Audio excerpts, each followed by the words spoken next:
పరిశుద్ధ గ్రంథం బైబిల్లో నుండి బైబిల్లో 127వ కీర్తన మొదటి వాక్యం నుండి చదువుదాం. 127వ కీర్తన మనందరికీ సుపరిచయమైన కీర్తన. యెహోవా ఇల్లు కట్టించని ఎడల దాని కట్టువారి ప్రయాసము వ్యర్థమే. యెహోవా పట్టణమును కాపాడని ఎడల దాని కావలి కాయవారు రాత్రంతా మేలుకొని ఉండట వ్యర్థమే. మీరు వేకువనే లేచి చాలా రాత్రైన తర్వాత పండుకొనుచు కష్టార్జితమైన ఆహారం తినుచుండుట వ్యర్థమే. తన ప్రియులు నిద్రించుచు ఉండగా ఆయన వారికి ఇచ్చుచు ఉన్నాడు. తన ప్రియులు నిద్రించుచు ఉండగా ఆయన వారికి ఇచ్చుచు ఉన్నాడు. స్తోత్రం చెప్పండి అందరు గట్టిగా. తన ప్రియులు ఎవరికి ప్రియులండి? దేవునికి ప్రియులు. దేవుడు ఇల్లు కట్టకపోతే కట్టాలనే ప్రయత్నాలు వ్యర్థం. దేవుడు ఒక పట్టణాన్ని కాపాడకపోతే కాపాడాలని మనం ప్రయత్నించే ప్రయత్నాలన్నీ కూడా వ్యర్థమే అవుతుంది. ఒక 50 మంది ఉంటే ఆ పట్టణాన్ని కాపాడలేరా? 40 మంది ఉంటే కాపాడలేరా? సరే, ఎంత సుదీర్ఘమైన ప్రార్థన చేసినా అది అయోగ్యమైన పట్టణం, సొదొమ గొమొర పట్టణం. సో కాపాడాలని అటు లోతు ప్రయత్నించిన, కాపాడాలని ఇక్కడ అబ్రహాము ప్రయత్నించిన, ఆ పట్టణం చివరికి అగ్ని గంధకాలు కురిపించబడి ఆ పట్టణం అంతా నాశనం అయిపోయింది. ఒక పట్టణం కాపాడాలంటే దేవుడు కాపాడాలి. లేదు, ఈ పట్టణాన్ని నేను కాపాడుతానని రాత్రింబగలు మనం అందరూ కనిపెట్టుకొని కావలి వారిగా ఉండి రాత్రంతా తిరిగినా ప్రమాదం అనేది ఏదో ఒక దిక్కు నుండి రానే వస్తుంది. ఆ పట్టణం పతనం అవుతుంది. కనుక కట్టాలన్నా ఆయనే కట్టాలి, కాపాడాలన్నా ఆయనే కాపాడాలి. స్తోత్రం చెప్పండి అందరు గట్టిగా. మీరు వేకున లేచి చాలా రాత్రి అయిన తర్వాత పండుకొనొచ్చు కష్టార్జితమైన ఆహారాన్ని తినడం కూడా వ్యర్థమే.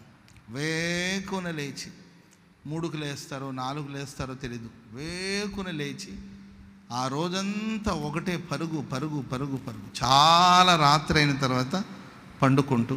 దేనికోసం అమ్మ ఈ కష్టం అంటే? ఆహారం కోసం. కోటి విద్య కూటి కోసం అంటారు కదండి. ఎప్పుడో తెల్లవారుజాము లేచావు, రాత్రి ఎప్పుడో పడుకుంటావు, తినే అన్నం అంత అన్నం వేసుకొని, అంత పచ్చడి వేసుకొని, లేకపోతే అంత పెరుగు వేసుకొని అంత అన్నం తింటారు. అంత అన్నం ఆహారం కోసం మనిషి విపరీతమైన ప్రయాస, విపరీతమైన కష్టం. ఇది కూడా ఒక రకంగా వ్యర్థమే. కానీ బైబిల్ సెలవిస్తుంది, తన ప్రియులు నిద్రించుచు ఉండగా ఆయన వారికి ఇచ్చుచూ ఉన్నాడు. చప్పట్లు కొడుతూ ప్రభు స్తోత్రం చెప్పండి గట్టి గట్టి.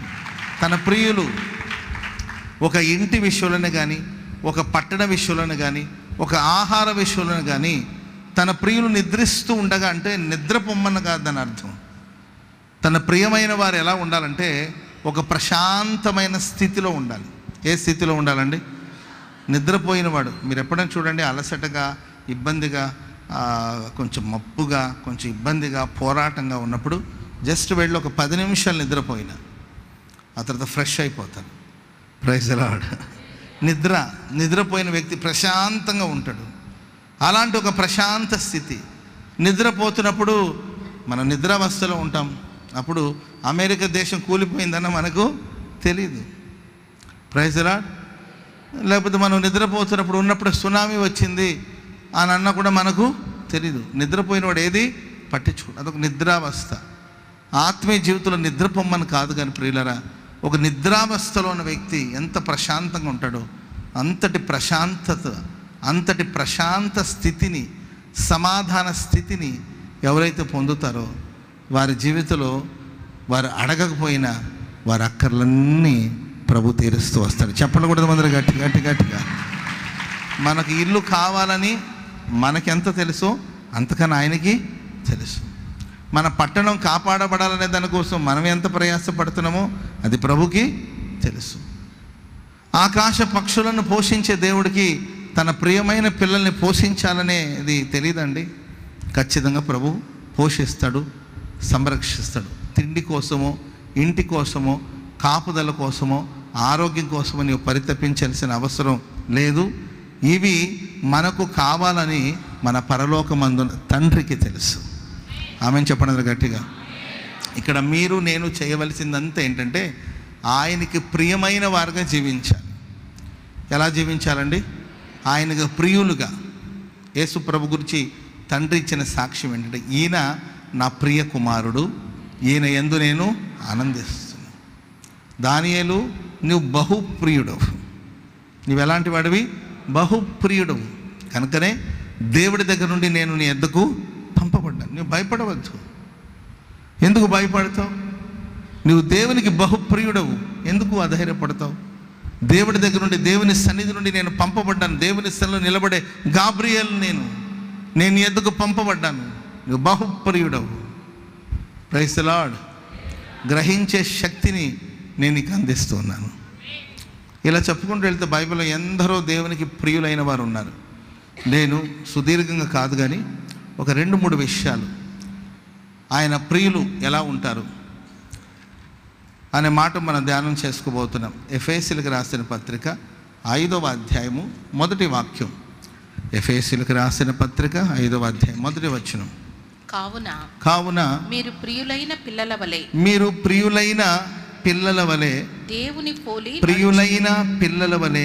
దేవుని పోలి నడుచుకోవాలి. ఆమేన్ చెప్పండి గట్టిగా. మనం ప్రియులైన పిల్లల వలె దేవుని పోలి నడుచుకోవాలి. ఎవరిని పోలి నడుచుకోవాలండి? చెప్పాలి. ఎవరిని పోలి నడుచుకోవాలి? వీలైతే అదే స్వరంతో పక్కన వాళ్ళని చూసి దేవుని పోలి నడుచుకుందామని చెప్పండి. నిజంగా చెప్పాలి. ఇదేదో అబ్రాం పాస్కర్తో అంటాడని చెప్పి దేవుని పోలి నడుచుకో అని కాదు, దేవుని పోలి నడుచుకుందాం. ప్రియులైన పిల్లల వలె. ఆమేన్. దేవునికి ఒక ప్రియమైన కుమారుడుగా, దేవునికి ప్రియమైన కుమార్తెగా, దేవునికి ప్రియమైన స్వాస్థ్యముగా, దేవునికి ప్రియమైన సంపదగా, దేవునికి ప్రియులైన పిల్లల వలె మనం నడుచుకోవాలని బైబిల్ సెలవిస్తుంది. యేసు ప్రభు మనకు చెప్పిన ఉపమానాల్లో ఒక శ్రేష్టమైన సారాంశాన్ని మనం చదువుతూ వస్తాం. అది లూకా సువార్త 15వ అధ్యాయంలో 11వ వచనం నుండి ప్రారంభించబడే సారాంశం. చదవండి.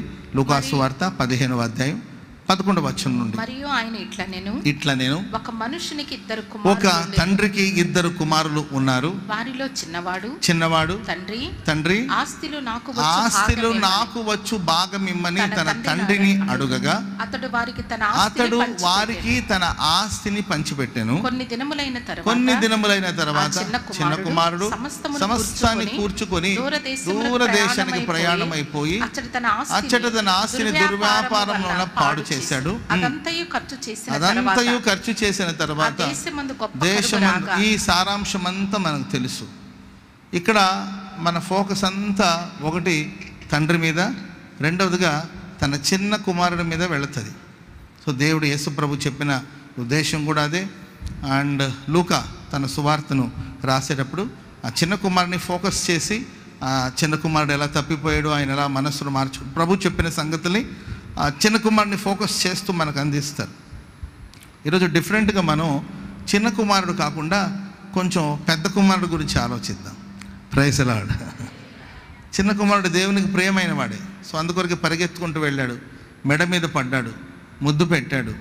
అడగకుండానే ఆయనకు ఆస్తి అంతా, అడిగిన వెంటనే అతనికి ఆస్తి అంతా పంచిపెట్టాడు. ఇలా చిన్న కుమారుడు గురించి ఎన్నో విషయాలు చూస్తాం. అదే ఇంట్లో ఇంకొక కుమారుడు ఉన్నాడు. Praise the lord. ప్రియమైన కుమారుడు, అతడు పెద్ద కుమారుడు. ఈ పెద్ద కుమారులో ఉన్న విశేషాలు ఏంటి? ఈ పెద్ద కుమారుడి ద్వారా మనం నేర్చుకోవలసింది ఏంటి, నేర్చుకోకూడవలసింది ఏంటి?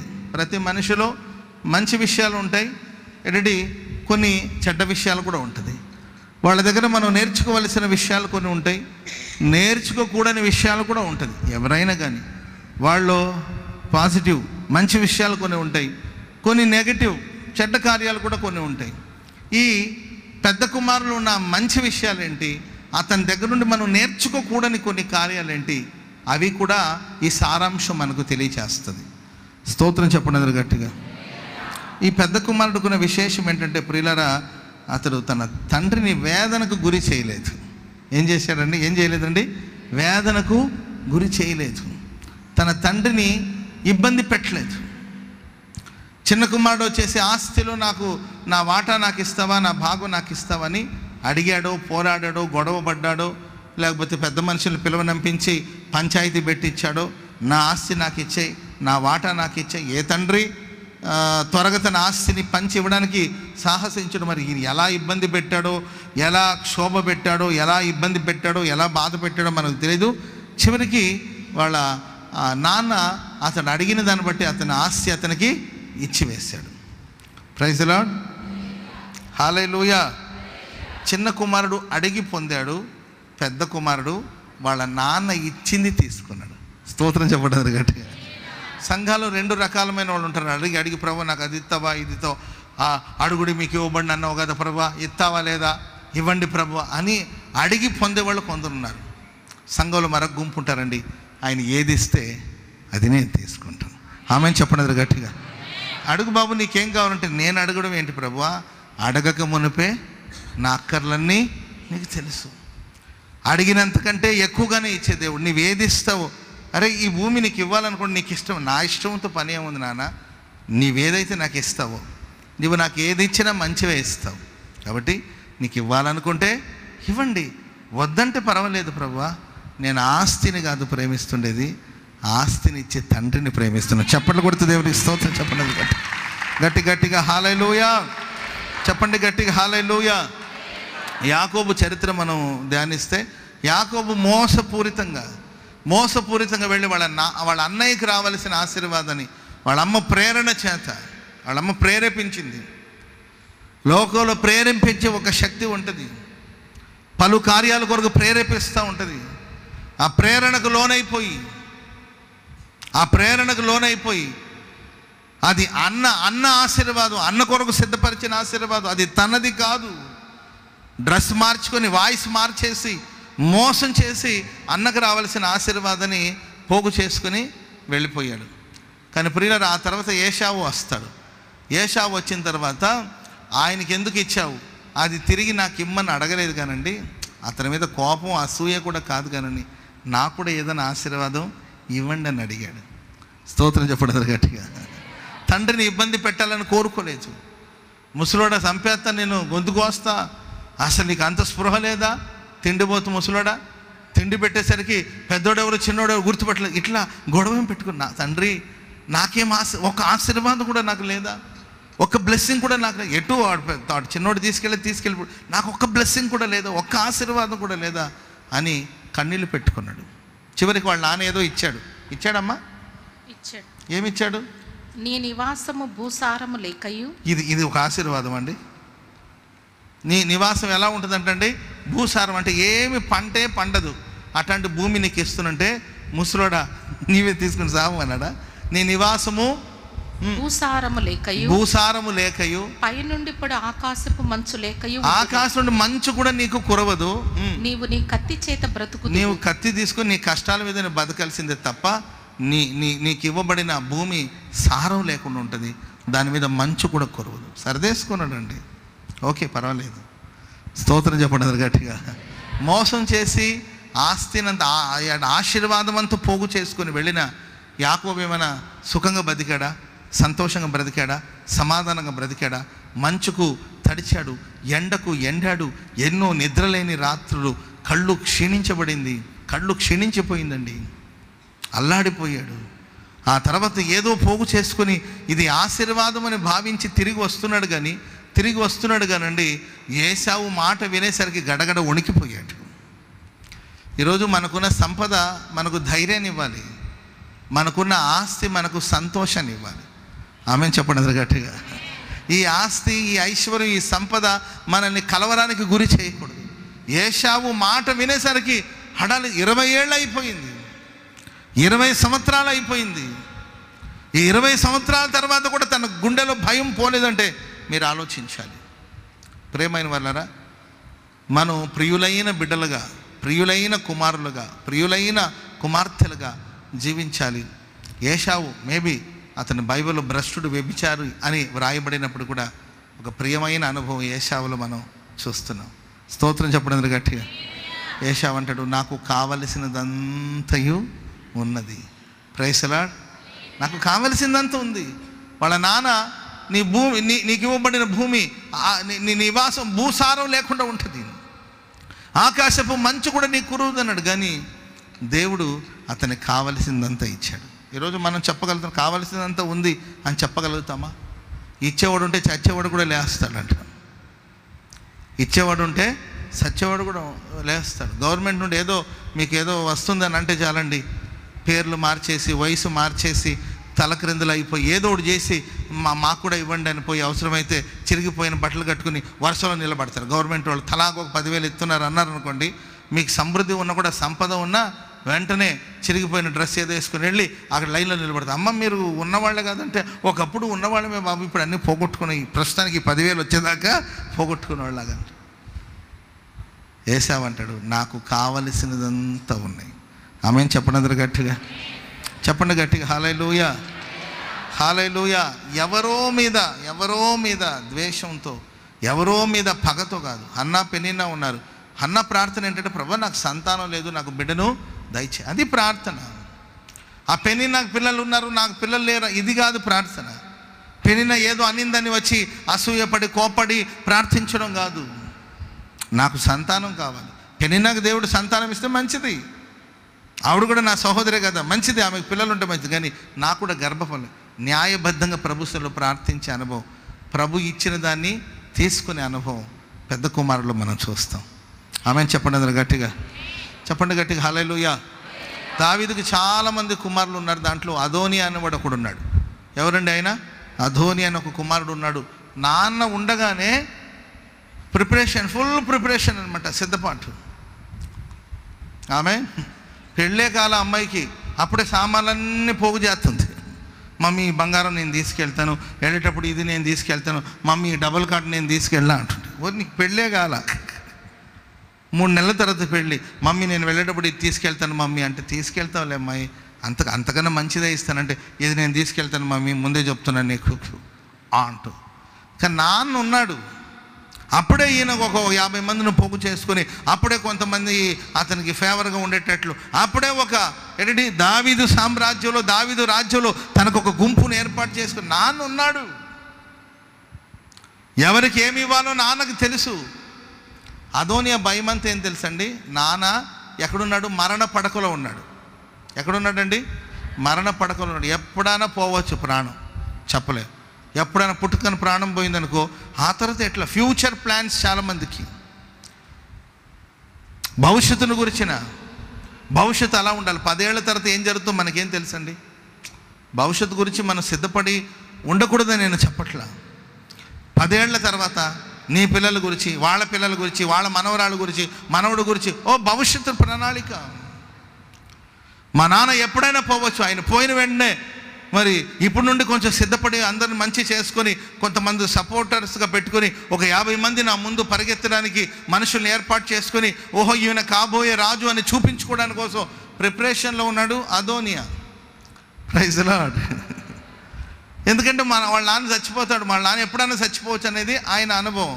కానీ సొలొమోను ఏమి పట్టించుకోలేదు. మహానుభావుడు ఎక్కడున్నాడో తెలియదు, ఎక్కడ తిన్నాడో తెలియదు, ఎక్కడ పడుకున్నాడో తెలియదు, అసలు ఏం చేస్తున్నాడో కూడా తెలియదండి. ఎక్కడున్నాడు? ఏరా బాబు, మీ అన్నేమో అంత ప్రిపరేషన్లో ఉన్నాడు, అసలు నీకు ప్రిపరేషన్ కూడా లేదా, కనీసం ఒక అప్లికేషన్ అయినా వేసావా? ఒక అప్లికేషన్ అని పెట్టుకున్నావురా? ఆయన రాజు అయ్యాడనుకో, మరి నీ పరిస్థితి ఎలా ఉంటుందో, కనీసం ఒక అప్లికేషన్ వేసావంటే ఈయన అంటాడు, నాకెందుకు భయం, మా నాన్న ఉన్నాడు. చప్పట్లు కూడా అందరు గట్టిగా గట్టిగా హల్లెలూయా. అరే మీ నాన్న మరణ పడకలో ఉన్నాడంటే, ఆయన మరణ పడకలో ఉన్నా నాకేం బాధ లేదు, ఆయన మరణ పడకలో ఉన్నా నాకేం చేయాలి అన్నీ చేసే పోతాడు. ఆమె చెప్పండి అందరు గట్టిగా. ఒక మరణ పడకలో ఉన్న దావీదే, మరణానికి సమీపమై ఉన్న దావీదే మరణ పడకలో, కనీసం లేవలేని పరిస్థితుల్లో ఉన్నాడు.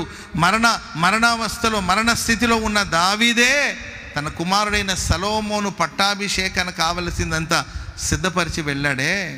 మరణ పడకలో ఉన్నవాడే అతని అవసరాలు తీర్చగలిగితే, మహిమ కలిగిన సింహాసనం మీద కూర్చున్న దేవుడు మనకున్నాడు. ఆయన పరలోకపు తండ్రి, పరలోకపు తండ్రి, పరలోకపు తండ్రి, పరలోకపు తండ్రి. ఆయన నిశ్చయముగా నీ అవసరాలు తీర్చబోతున్నాడు. నిశ్చయముగా నీ అవసరాలు ప్రభు తీర్చబోతున్నాడు. హల్లెలూయా. ఏమి తిందుమా, ఏమి త్రాగుదమా, ఏమి ధరించుకుందామని ఈ భౌతికమైన వాటి గురించి చింతించబాకు. ఆకాశ పక్షులను పోషించే దేవుడు, పక్షుల కంటే మనం ఆయన దృష్టికి విలువైన వాడు. పక్షుల కంటే మనం దేవుని దృష్టిలో శ్రేష్టమైన వాడు. మనల్ని ప్రభు పోషించలేడా? ప్రభు మనల్ని సంరక్షించలేడా? మన అక్కరలు అవసరాలు ఏంటో ప్రభు గుర్తెరగలేడా? మనకు ఒక తండ్రి ఉన్నాడు. స్తోత్రం చెప్పండి అందరు గట్టిగా, చెప్పండి గట్టిగా హల్లెలూయా. ఇస్సాకు వాళ్ళ నాన్న చూసి, నాన్న నాకు ఇప్పుడు 32, సర్లేరా 32 ఏంటంటే, నాన్న 33 సంవత్సరాలు వచ్చింది, ఏం లేదా ఏం సంగతి అంటే, నాన్న నాకు 35 వచ్చింది నాయన, నాన్న నాకు 39 సంవత్సరాలు వచ్చింది, ఇంకొక సంవత్సరం 40 సంవత్సరాలు వస్తుంది నాన్న అని ఏమని అడిగాడు. అంటే ఆయనకి 40 సంవత్సరాల వయసు అయినా, నాన్న నాకు పెళ్లి చేయవా అన్నాడా? నాన్న నా గురించి ఏమైనా ఆలోచిస్తున్నావా నువ్వు? కొంతమంది అడుగుతుంటారు పేరెంట్, నాన్న నీకు పెళ్ళి అయినప్పుడు నీ వయసు ఎంత? నాకు ఒక 20 ఉంటుందిరా. అమ్మ వయసు ఎంత? మీ అమ్మకి అప్పుడు ఎంతరా? చిన్నపిల్లరా? 16కి ఎటు చేసుకున్నానంటే ఆధార్ కార్డులో 16 కానీ ఇంకొక 2 ఏళ్ళు 18 ఏళ్ళలాగా అట్లా రాపిచ్చి పెళ్లి చేసు. మరి నీవు 20 ఏళ్ళకే పెళ్లి చేసుకున్నావు, ఇప్పుడు నాకు 28 వస్తుంది, నా గురించి ఏమైనా పట్టించుకోరు. ఇట్లాంటి పిల్లలు ఇప్పుడున్న పిల్లలు. ఆయనకి 40 ఏళ్ళు వచ్చిందండి. నాన్న నాకు పెళ్లి చేయవా, నా గురించి ఏమైనా ఆలోచిస్తున్నావా? అమ్మ పోయింది, బాధపడుతున్నా నేను, నన్ను ఓదార్చడానికి, నన్ను పరామర్శించడానికి, బలపరచడానికి నాకు ఒక భార్య ఉండాలి కదా, నా కుటుంబం కూడా కట్టబడాలి కదా, నా గురించి ఏమైనా పట్టించుకుంటున్నామని ఏనాడని ఇస్తాక అడగలేదండి. ఎందుకంటే మా నాన్న ఉన్నాడు, చూసుకుంటాడు అంతే. Praise lord. పక్కన వాళ్ళు చూసి చెప్పండి, మన పరలోకమందున్న తండ్రి ఉన్నాడు, మన పరలోకపు తండ్రి ఉన్నాడు, ఆయన చూసుకుంటాడు అంతే. అందుకే కాబోలండి ఆ ఆస్తిని పంచే సబ్జెక్ట్ వచ్చినప్పుడు అబ్రహాము తన కలిగిందంతా ఇస్సాకుకి ఇచ్చాడు. ఎందుకంటే ప్రియుడైన కుమారుడు. ఆమెను చెప్పండి అందరు గట్టిగా. మీరు దేవునికి ప్రియంగా బ్రతకండి. ఆయన దేవుని నామ ఘనత నిమిత్తం, ఆయన నామ మహిమ నిమిత్తం మీరు బ్రతకండి అంతే. ప్రభు నాకు అది ఇస్తావా, ఇది ఇస్తావా, బహుమానం ఇస్తావా, దీని గురించిన పోరాటాలు మనకు అవసరం లేదండి. ఆయన ఇచ్చిందని మనం తీసుకుందాం అంతే. Praise the Lord. తండ్రి కూడా పెద్ద కుమారుడు అంటాడు, నావన్నీ నీవే కదా.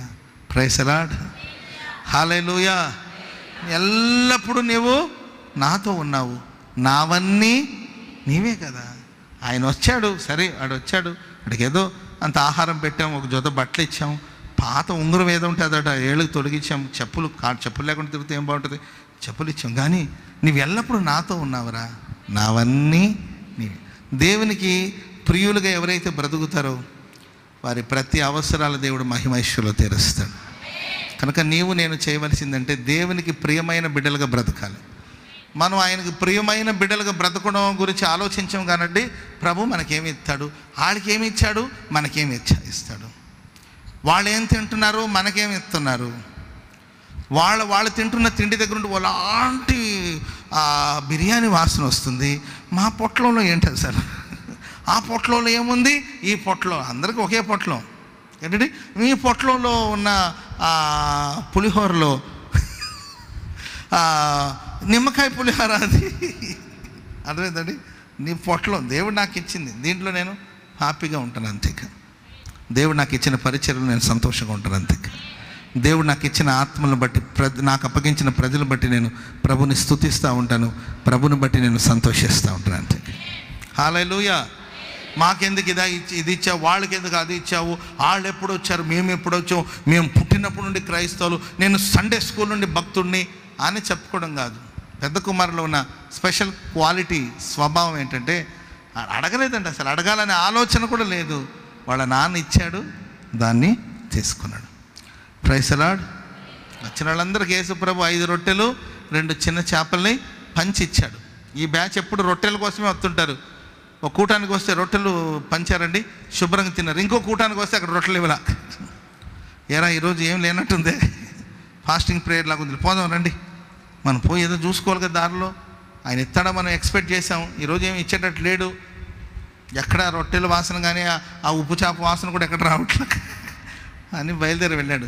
కొంతమంది మాత్రమే ఆయనతో ఉన్నారు. వారిని ప్రభు తీసుకుని వెళ్ళి ఆయన శరీరం అనే రొట్టెని వారికి పంచాడు. చెప్పలు కూడా మంది గట్టి గట్టి గట్టి గట్టి గట్టి గట్టి హల్లెలూయా. చెప్పండి గట్టిగా హల్లెలూయా. కనుక రొట్టెల కోసం వచ్చే బ్యాచ్గా కాదండి, ఆయన శరీరములో ఆయన రక్తంలో పాలు పంపులు పొంది ఆయనకి ప్రియులైన బిడ్డలుగా మనం మారాలనేదే ఆయన ఆశ. Praise the Lord. ఆమేన్.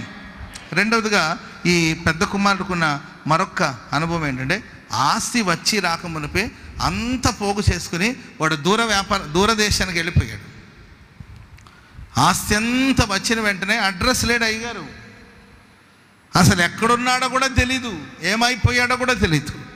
మొత్తాన్ని పోగు చేసుకుని దూరదేశానికి, మరి ఫ్లైట్లో వెళ్ళాడో లేకపోతే ఎట్లా వెళ్ళాడో కానీ దూరదేశానికి సుదూర ప్రయాణం చేసుకుంటూ వెళ్ళిపోయాడు. అడ్రస్ లేడు, ఆచూకీ లేడు, బతికాడో సచ్చాడో కూడా తెలియదు, వెళ్ళిపోయాడు. సరే, ఇతను కూడా ఆస్తి వచ్చింది కదా, స్వేచ్ఛ ఉంది కదా. స్వేచ్ఛ ఉందా లేదండి? చిన్నోడికి అంత స్వేచ్ఛ ఉంటే పెద్దవాడికి అంతకన్నా స్వేచ్ఛ ఉంటుంది కదా. పెద్దవాడు జ్యేష్ఠుడు, ఆస్తిలో అతనికి 2 భాగాలు వచ్చి ఉండొచ్చు ఒక రకంగా చెప్పాలంటే. అతనికి కూడా స్వేచ్ఛ ఉంది కదండి. స్వేచ్ఛగా బ్రతకలేడా? స్వతంత్రంగా బ్రతకలేడా? ఆయన ఇష్టానుసారంగా తిరగలేడా? వాళ్ళు తిరుగుతున్నారు కదా, మనం ఎందుకు తిరగకూడదు? వాళ్ళని ఎవరు అడగట్లేదు కదా, నన్ను ఎందుకు అడుగుతారు అని అనుకోలే. స్వేచ్ఛగా వాళ్ళు తిరుగుతున్నారు కదా, నేను స్వేచ్ఛగా తిరుగుతాను, వాళ్ళకి అధికారం ఉన్నప్పుడు నాకు కూడా అధికారం ఉంటుంది అని అనుకోలేదండి. తండ్రి సహవాసాన్ని విడిచి దూరంగా వెళ్ళాలని ఆలోచించలేదు. అందరు విడిచిపోయినా కూడా ఆ పెద్ద కుమారుడు తండ్రి సహవాసంలో ఉండిపోయాడు. చెప్పండి కొడుతు దేవునికి స్తోత్రం. చెప్పండి గట్టిగా హల్లెలూయా. హల్లెలూయా. మనం ఎప్పుడు ఆయనకు ప్రియమైన బిడ్డలుగా మారుతాము అంటే ఆయన సహవాసంలో మనం ఉండాలి. మన సహవాసం అయితే తండ్రి అయిన దేవునితోనూ ఆయన కుమారుడైన క్రీస్తుతోనూ. సహవాసాన్ని విడిచి తిరగకూడదు. దేవుడు మనకు ఒక ఉపదేశాన్ని ఇచ్చాడు, ఒక పరిచర్యను దేవుడు మనకి ఇచ్చాడు. ఈ పరిచర్యకు మనం కట్టుబడి, ఈ ఉపదేశానికి కట్టుబడి, ఈ ఉపదేశంలో నిలిచి, నేనైతే నా దేవుని మందిరములో పచ్చని ఒలివల చెట్టు వలె ఉన్నాను.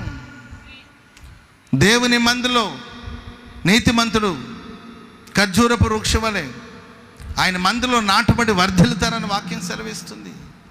దేవుని మందిరంలో ఉండాలి, దేవుని మందిలో నాటబడాలి, ఆయనతో సహవాసంలో మనం ఉండాలి, ఆయనతో ఐక్యతలో మనం నిలిచి ఉండాలి. అటు పోయాడు కదా, ఆడితో పాటు ఆయన అడగలేదు కదా, నన్ను ఎవడు అడుగుతాడని అనలా. ఆయన ఏమాత్రం ఆ తండ్రి సహవాసానికి దూరం కాలేదు. ఆమె చెప్పండి గట్టిగా.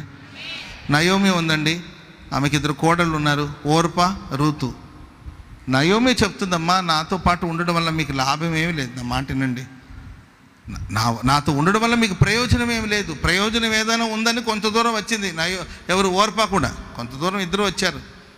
ముసలి దానికి బెత్లెహేములో ఏమైనా పొలాలు గిలాలు ఉన్నట్టున్నాయి, మనకేమైనా ప్రయోజనాలు ఉంటుందేమో, మరి ఆస్తి పంపకాలప్పుడు మరి మొత్తం ఈ రూతుకే వెళ్తుందేమో, కొంచెం మనకు కూడా ఏమైనా ఉంటుందని ఎక్స్పెక్టేషన్తో వచ్చిందేమో. కానీ అక్కడికి వచ్చేసరికి ప్రియులారా, ఆమె చెప్పింది, నా వల్ల మీకు ఏ లాభం లేదు, ప్రయోజనం లేదు. ఎందుకు మీ జీవితాన్ని మీరు పాడు చేసుకుంటారు? వెళ్ళండి, మీ స్వదేశానికి వెళ్ళండి, మీ తండ్రి ఇంటికి మీరు వెళ్ళండి, మీ స్వజనుల దగ్గరికి వెళ్ళండి, మీకే ఆటంకం లేదు. ధర్మశాస్త్ర ప్రకారం కూడా మీరు ఇప్పుడు స్వతంత్రులే. భర్త చనిపోయాడు కనుక నీవు స్వతంత్రురాలవే. నీవు నీ లైఫ్ని ఎలా లీడ్ చేసుకోవాలో, ఏ తీర్మానం తీసుకోవాలో అవకాశం నీకుంది, మీరు వెళ్ళండి అని ఇద్దరికి ఒకటే ఉపదేశం చేస్తే, ఓర్ప ముద్దు పెట్టి, ఇది యూదా ఇస్కరియోతు మనసు. ఎవరు మనసు అండి? ముద్దు పెట్టి మనుష్య కుమారుని అప్పచెప్పాడు. ముద్దు పెట్టి, ఎవరిని నమ్మాలి ఎవరిని నమ్మకూడదు అర్థం కాని రోజులు. ముద్దు పెట్టి మనుష్య కుమారుని అప్పచెప్పిన యూదా ఇస్కరియోతు యొక్క మనసు ఓర్పాలో చూస్తున్నాం. ముద్దు పెట్టి తన స్వజనుల దగ్గరికి వెళ్ళిపోయింది ఆమె. ఈమె వల్ల నాకేం లాభం లేదు, ప్రయోజనం లేదని. రూతు, నీవు కూడా వెళ్ళమంటే, నన్ను వెళ్ళమని మాత్రం నీవు చెప్పొద్దు, ఆ మాట నీవు చెప్పొద్దు. స్తోత్రం చెప్పండి గట్టిగా. నీ దేవుడే నా దేవుడు, నీ జనమే నా జనం, నీవు ఎక్కడ ఉంటావు నేను అక్కడ ఉంటాను. అది కాదమ్మ, ఇంకా ఆ టాపిక్ వద్దు, ఆ సబ్జెక్ట్ వద్దు. ఇక మనది ఇంకా అనుకునేది, సరే ఇంక ఎంత చెప్పినా ఈ అమ్మాయి వినేటట్లేదు, సరే కానీ బయలుదేరదాం. ఆమె చెప్పండి అందరు గట్టిగా. సహవాసం. Praise the lord. చర్చికి రావద్దు అన్న కూడా, చర్చికి రాకుండా మేము ఎట్టుంటాము? ఈ సహవాసం లేకపోతే మేము ఎట్టుంటాము? అది కాదండి సమర్పణ. దేవుడు లేడు, గీవుడు లేడు, ప్రార్థన లేదు, గీర్తన లేదు, చర్చ లేదు, కిర్చ లేదు, అబ్రాం పాస్టర్ గారు లేడు, గిబ్రాం పాస్టర్ గారు లేదు. ఇక మొహం కూడా చూడను, అసలు అడుగు పెట్టిన ఇటువైపు, ఇటు తిరగ కూడా చూడను అంటారు. అర్థమైందండి? అసలు ఈ మందిరం వైపు తిరగ కూడా చూడనంట. వాళ్ళది అమరావతి. కూర్చొని లేచిన గుంటూరుకు రావాలి, వెళ్ళాలంటే ఈ దారిలోనే వెళ్ళాలి. Praise the lord. ఇటు తిరగ కూడా చూడను, అసలు మొహాలు కూడా చూడను అంటుంటారు కొంతమంది. ఏది ఏమైనా ఈ సహవాసాన్ని నేను దూరం కాను. నిన్ను విడచి నీ ప్రేమ మరచి నేనెటు పోగలను దేవా, ఎవరు నీ ప్రేమ నాకిల చూపగలరు, ఎవరు నీ ప్రేమ నాకిల చూపగలరు, నా దేవా దేవా. హల్లెలూయా. అందరూ విడిచిపోయారు. పేతురు, నువ్వు కూడా పోతావు బాబు వెళ్ళంటే, ఎవని ఎద్దుకు వెళతాం, నీవే నిత్య జీవపు మాటలు గలవాడు. చప్పట్లు కొడతాం అందరూ గట్టిగా గట్టి గట్టి గట్టి గట్టిగా. హల్లెలూయా. ప్రియులారా, మనం అనుకుంటాము పేతురు 3 సార్లు అబద్ధాలు చెప్పాడు. మనం ఈ దృష్టితోనే మనం చూస్తాం కానండి. ఆ మహానుభావుడు ఆనాడు చెప్పాడు కదండి, నిన్ను విడిచి నేను ఎక్కడ పోగలుగుతాను, నీవే నిత్య జీవపు మాటలు గలవాడని. దూరం నుండి ఆయన వెంబడిస్తూనే ఉన్నాడండి. ఆమెను చెప్పండి అందరూ గట్టిగా. పూర్తిగా వదిలేసి వెళ్ళిపోలే. నన్ను చంపుతారేమోనే మరణ భయం ఒకవేళ ఉన్నప్పటికీ కూడా ఆయన వెంబడిస్తూనే ఉన్నాడు. దూరం నుండి వెంబడిస్తున్నాడు. వెంబడించటం మానలేదు. ఆయన సహవాసానికి దూరం కాలేదు. అందుకే దేవుడు ఆయన్ని, పేతురు మరలా కనికరించి కృప చూపించి అవకాశాన్ని ప్రభు మరలా ప్రసాదించాడు. కనుక ఎల్లప్పుడూ ప్రభు సహవాసంలో మనం ఉండాలి. యాకోబు యోసేపు ఇద్దరి ప్రాణం పెనవేసుకొని పోయిందంట. ఆమె చెప్పండి అందరూ గట్టిగా. వేసిన కదా, అందుకే రాశారు ఈ పాట. నా ప్రాణముతో పెనవేసుకున్నావు నీవు, నా జీవిత భాగస్వామివి నీవు, నా ప్రాణముతో పెనవేసుకున్నావు నీవు, నాకే సమృద్ధిగాని కృపను పంచావు, నా యేసు రాజా కృపాసాగరా అనంత స్తోత్ర. Praise the lord. వాళ్ళిద్దరూ ఒకరి మీద ఒకరికి మిక్కటమైన ప్రేమ, అపరిమితమైన ప్రేమ. ఆ ప్రేమను దూరం చేయాలని, ఆ ఫెలోషిప్ని పాడు చేయాలనే అన్నలందరూ పోగైపోయి, ఈడంటే ఎందుకు అంత ప్రేమ, అందరూ పిల్లలమే కదా, ఈయన మీద ఎందుకు అంత అఫెక్షన్, ఎందుకు అంత ప్రేమ, అతనికి రంగురంగు చొక్కాయి గుట్టించడం ఎందుకు అని చెప్పి ఆ ఫెలోషిప్ని పాడు చేయడానికి, సహవాసాన్ని పాడు చేయడానికి కొరికే అతని వస్త్రాన్ని తీసుకుని ఆ వస్త్రానికి రక్తం పూసి, మసిపూసి, రక్తం పూసి అతని ఒట్టి గుంటలో వేసి ఐగుప్తు దేశం ఇన్ని చేశారండి. కానీ యోసేపు ఐగుప్తు దేశంలో సర్వసమృద్ధి అనుభవిస్తున్నప్పుడు కూడా తన మనసు మాత్రం తన తండ్రి సహవాసం కోసం పరితపిస్తూ ఉంది. ఆమె చెప్పండి గట్టిగా. సర్లే ఎటో వచ్చేసాం, ఇక వాళ్ళతో నాకేం పని, వాళ్ళతో నాకేం పని అని లేదండి. నా తండ్రి ఇంకా బ్రతికే ఉన్నాడు. మీ తండ్రి ఇంకా బ్రతికే ఉన్నాడా? Praise the lord. సహోదరుడు, తండ్రి బ్రతికే ఉన్నాడా? ఆ తర్వాత తను ప్రత్యక్షపరచుకొని బయలుపరుచుకున్న తర్వాత వెంటనే వాహనాలు పంపించి నాన్న ఇక్కడికి తీసుకురండి. ఆమె చెప్పండి అందరూ గట్టిగా. ఐగుప్తు దేశంలో సమృద్ధి ఉంది. ఇదిగో దేవుడు ఐగుప్తు దేశంలో అధిపతిగా నియమించాడు. ఈ వాహనాలని తీసుకెళ్ళండి, బండ్లని తీసుకెళ్ళండి, మా నాన్నని తీసుకురండి, మా నాన్న సహవాసం నాకు కావాలి, మా నాన్న ఫెలోషిప్ నాకు కావాలి, మా నాన్నతో నేను ఉండాలి, నాన్నని తీసుకురండి అని పంపిస్తే యాకోబుని తీసుకొని మొత్తం మీద వచ్చారండి. కరువు ఎన్ని సంవత్సరాలు ఉంది? 7 సంవత్సరాలు. చెప్పాలి. కరువు ఎన్ని సంవత్సరాలు? వాళ్ళు ఎందుకు వచ్చారు? వాళ్ళ దేశాన్ని వదిలి కరువు, తిండి లేక, ఆహారం లేకుండా మొత్తం మీద అక్కడికి రావడం జరిగింది. సరే, అక్కడ 7 ఏళ్ళు ఉన్నారు. కరువు పూర్తి అయింది. మేబీ నా ఇమాజినేషన్ ఇదండి. యాకోబు, నాన్న యోసేపు, నేను చూశానురా, ప్రాణం తెప్పరిల్లింది. ఓకే, ఇప్పుడు కరువు అంతా కూడా పోయింది, పరిస్థితులను కుదుటపడింది, నేను చిన్నగా ఇంకా బయలుదేరి వెళ్తాను, మా స్వదేశానికి నేను వెళ్తాను. నువ్వెప్పుడో పండగ కానీ, క్రిస్మస్ కానీ, ఈస్టర్ కానీ, పండగ ఎప్పుడైనా వీలు చూసుకొని పిల్లలతో పాటు రా, వెళ్ళిపోతాం, ఇల్లు వాకిళ్ళన్నీ వదిలేసి వచ్చేసాం, మేము వెళ్ళాలి కదా, మరి దేవుడు వాగ్దానం చేసిన దేశం కదా, పోతానని మేబీ అనుండొచ్చేమో. కానీ నాన్న లేదు, కరువు తీరిపోయినా పర్వాలేదు. Praise the lord. నీవున్నంత వరకు నేను నీకు తోడుగా ఉంటాను, నేనున్నంత వరకు నీవు నాకు తోడుగా ఉండాలి. చప్పట్లు కొడదాం అందరూ గట్టిగా గట్టిగా గట్టిగా. హల్లెలూయా. సహవాసం, దేవునితో సహవాసం, సంఘముతో సహవాసం. Praise the lord. చెప్పండి గట్టిగా హల్లెలూయా. చిన్న కుమారుడు ఉన్నాడండి. చిన్న కుమారుడు వాళ్ళ నాన్న సహవాసానికి వచ్చాడు. ఎందుకు వచ్చాడు చెప్పండి చూద్దాం. ఎందుకు వచ్చాడు చెప్పండి. చిన్న కుమారుడు ఇళ్ళు అన్నీ నాశనం చేసుకున్నాడు. ఎందుకు తిరిగి వచ్చాడు చెప్పండి. చెప్పాలి, ఎన్నిసార్లు చెప్పుంటాను వాక్యం. అమ్మా ఆకలేసి వచ్చాడా? చెప్పాలి. ఎందుకు వచ్చాడు? ఆహారం గతి లేక వచ్చాడు. అతనికి అన్నీ బాగుంటే ఎందుకు వస్తాడు చెప్పండి. అటు పెద్ద బిజినెస్ మ్యాన్ అవుదాం పెద్ద ప్లానింగ్లో వెళ్ళాడు. ప్లాన్ అంతా విఫలమైపోయింది. కడుపు కాలుతుంది, ఆకలితో చచ్చిపోతున్నాడు. పొట్టు తిందామన్నా దొరకట్లా. దొరికింటే ఎందుకు వచ్చేవాడు? పొట్టు తినైనా బతికేవాడు అక్కడే. అర్థమైంది? ఇగో ఎందుకు వస్తాడు చెప్పండి. పొట్టు కూడా దొరకలా, ఇక మరణమే శరణం అనుకున్నాడు. అప్పుడు గతి లేక వచ్చాడు. అంతే. కొంతమంది గతి లేకుండా దేవునితో సహవాసం చేస్తుంటారు. మనకు గతి లేదు, దేవుడే గతి, ఆయన ఇవ్వకపోతే మనం ఎలా బతుకుతాం, ఏదో అట్లాంటి ఈ కాలం గడిపేద్దాం. ఆయన ఇచ్చే ఆస్తి కోసం, ఆశీర్వాదం కోసం కాదండి, ఆయన మీద ప్రేమ చేత మనం ఆయన వెంబడించాలి. చెప్పండి కూడా అందరూ గట్టి గట్టి గట్టి గట్టిగా హల్లెలూయా. చెప్పండి గట్టిగా హల్లెలూయా. హల్లెలూయా. సరే, ఇంకొక మాట కూడా చెప్తాను. లూకాసు వార్త 15వ అధ్యాయం 29 చదవండి. అందుకతడు తన తండ్రితో ఇదిగో ఇన్ని ఏండ్ల నుండి నిన్ను సేవించుచున్నాను. ఇన్ని సంవత్సరాల నుండి నేను నిన్ను సేవించుచున్నాను. సేవించడం అంటే సేవ చేయడం. ఆమె చెప్పండి అందరూ గట్టిగా చెప్పాలి. ఏం చేయడం అండి? ఇన్ని సంవత్సరాల నుండి నేను నీకు సేవ చేస్తున్నాను, ఇన్నేళ్ళ నుండి నీకు పని చేస్తున్నాను.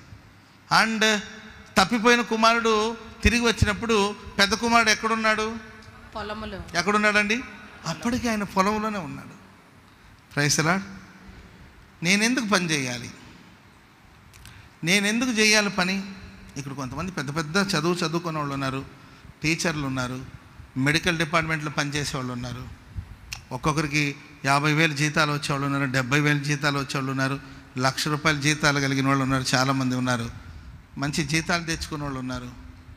Praise the lord. వాళ్ళు వచ్చేసి నాకు చేపరే ఈఎంఐ నాకే చేపరంటమ్మా, నీ చదువు, నువ్వు చేస్తున్న ఉద్యోగం, నీ జీతం ఎంత, నీకెందుకు లేమంట. ఊకోయ్యా, నేను బయట పెద్ద జీతగత్తిని కావచ్చు, లేకపోతే జీతగాడిని కావచ్చు, ఇక్కడ నేను దేవుని బిడ్డని, ఇక్కడ హక్కు ఉంది నాకు, నేను దేవుని మందిలో పరిచర్య చేయాలి. Praise the lord. అమ్మా వాళ్ళు ఎవరో చేస్తారులేమ్మా పనోళ్ళు అంటే, పనోళ్ళు చేసింది పనోళ్ళు చేసినట్టుగానే ఉంటుంది. నేను కుమారుని కుమార్తెను, నేను నా దేవుని నేను సేవించాలి, ఆయన ఆరాధించాలి, ఆయన మందిరంలో నేను పరిచర్య చేయాలి. చప్పట్లు కొడుతూ దేవునికి స్తోత్రం చెప్పండి అందరూ గట్టిగా హల్లెలూయా.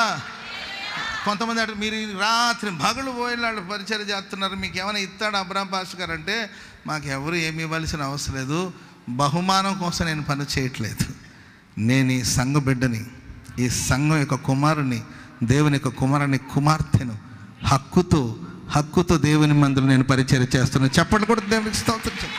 గట్టి హల్లెలూయా. ఏదో ఎక్స్పెక్ట్ చేసి, ఏదో ఎదురు చూసి పని చేస్తే, ఏ బహుమానం ఎదురు చూసి, ఏదో జీతాన్ని ఎదురు చూసి పని చేస్తే నేను కూలివాడిని అవుతాను. నీకే ఆస్తిని ఇచ్చేసాడుగా బాబు, బోళ్ళంత ఆస్తిని ఇచ్చాడు, నీవెందుకు పనిలో? చాలామంది పని మనుషులు ఉన్నారు కదా, వాళ్ళు పని చేస్తారు కదా, చేయొచ్చు. పనివాళ్ళు చేసిన పనివాళ్ళు చేసిగానే ఉంటుంది.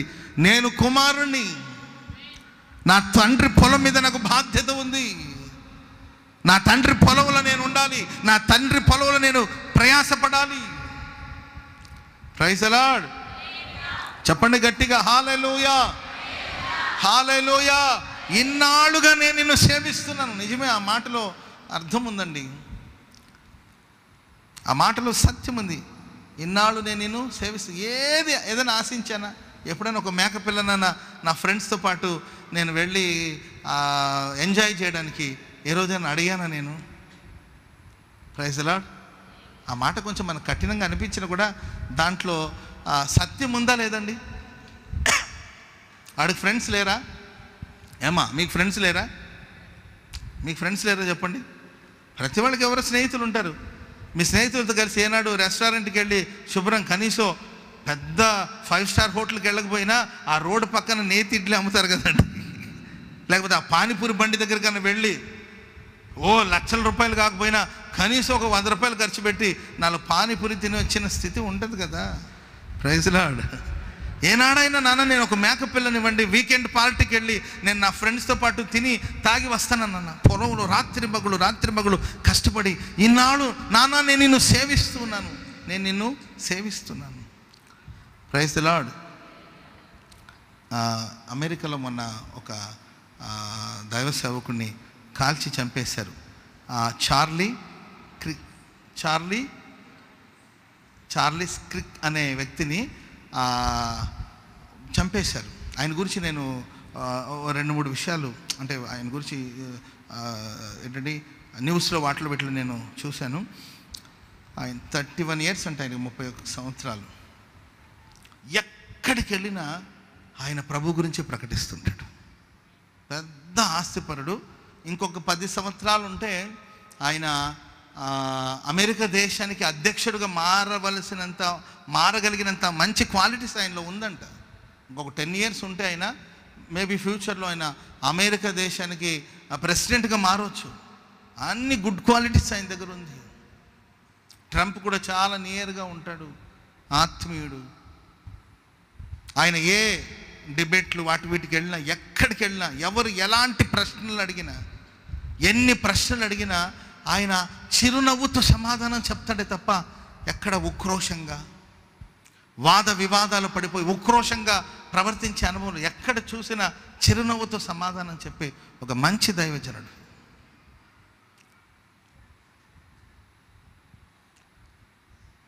భూలోక సంబంధమైన బహుమానం లేదు, ఎదురు చూడాలని నేను కోరుకోలేదండి.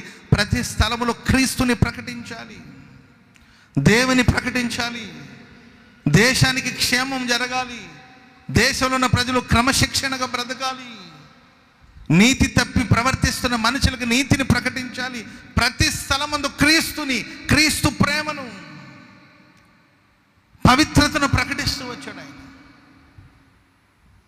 బాధాకరమైన విషయం అండి, చంపేశారు ఆయన్ని.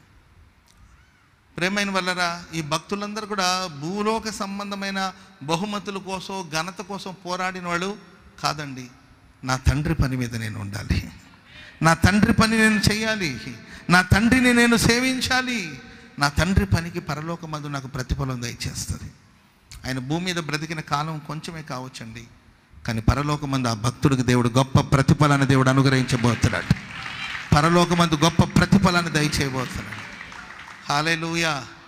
ఆయన భార్య చెప్తున్నారండి, వాళ్ళ మిస్సెస్ చెప్తున్నారు, నా భర్త ఈ లోకాన్ని విడిచిపెట్టారేమో, కానీ తన రక్షకుడైన యేసయ్య ముఖ దర్శనం చేసేదాని కోసం ఆయన తండ్రి సన్నిధికి వెళ్ళారు. స్తోత్రం చెప్పండి, అందరూ గట్టిగా చెప్పండి, గట్టిగా హల్లెలూయా.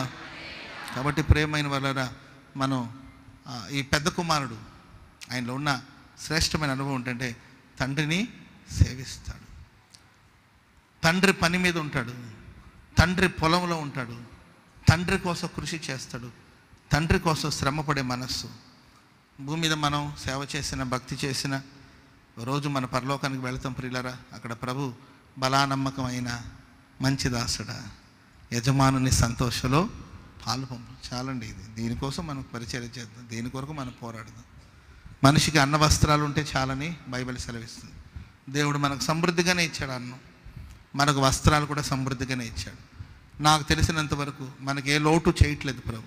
శుభ్రంగా తినండి, మంచి బట్టలు కట్టుకోండి, ఇబ్బంది లేదు. కానీ తండ్రి పని చేయండి, ప్రభుని సేవించండి, తండ్రిని సేవించండి. యేసయ్య అంటే నా తండ్రి పనుల మీద ఉండవలనని మీకు తెలియదా?